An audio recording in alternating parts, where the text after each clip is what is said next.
नमस्कार शेतकरी बंधू आणि भगिनींनो, मी संजय गायकवाड वसंत शेवगा शेती या शेतकरी बांधवांच्या यूट्यूब चॅनेलवर सर्व शेतकरी बंधू भगिनींचे मनापासून स्वागत करतो. शेतकरी मित्रांनो, आज अनेक शेतकरी विचारतात की जून महिन्यामध्ये शेवगा लागवड करावी का? तसं पाहिलं तर आपण आपल्या चॅनेलवरती प्रत्येक महिन्यामध्ये शेवगा लागवड करावी का यावर मार्गदर्शन केलेलं आहे.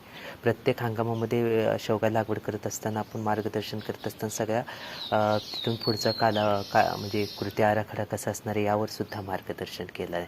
तरीसुद्धा आज त्या सर्व शेतकऱ्यांना जे जून महिन्यामध्ये शेवगा लागवड करू इच्छितात त्या सर्व शेतकऱ्यासाठी मार्गदर्शनपर व्हिडिओ घेऊन येत आहे. तर जून महिन्यामध्ये शेवगा लागवड केल्यास काय होऊ शकतं, पुढील वर्ष कसं असणार आहे.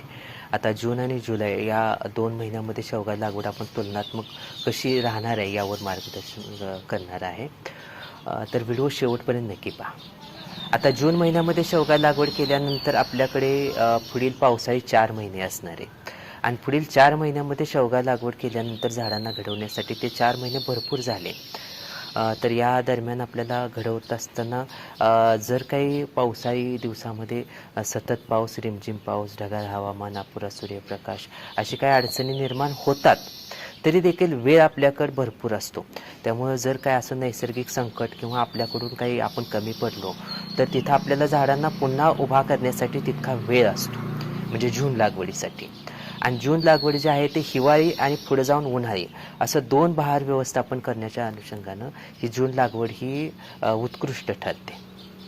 म्हणून जून महिन्यामध्ये शेवगा लागवड करणाऱ्या त्या सर्व शेतकऱ्यांना शेवगा लागवडीसाठी आम्ही वसंत शेवगा शेती परिवाराकडून शुभेच्छा देतो.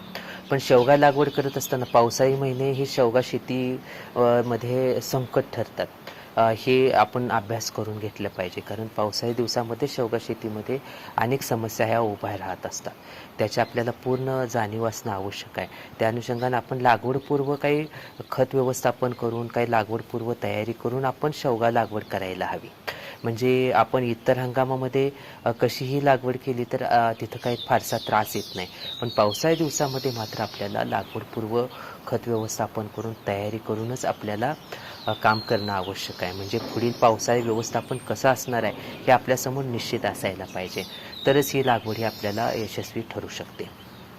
आता जून आणि जुलै लागवडीचा आपण तुलनात्मक जर विचार केला तर जून लागवडीला 4 महिने राहतात. त्यामुळे आपल्याला जर काही असं नैसर्गिक किंवा अनैसर्गिक संकट उभं राहिलं तर त्यातून बाहेर पडायला वेळ राहतो.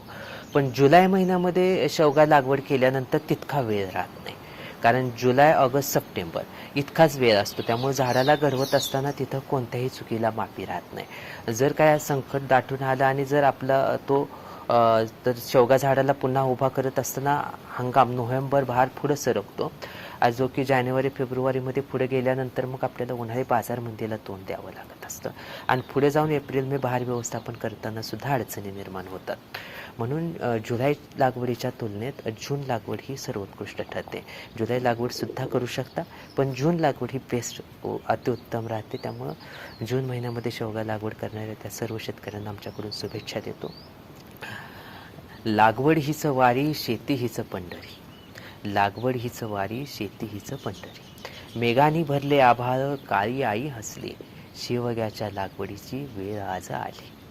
विठ्ठल नाम घेऊन टाका आशेचे बीज.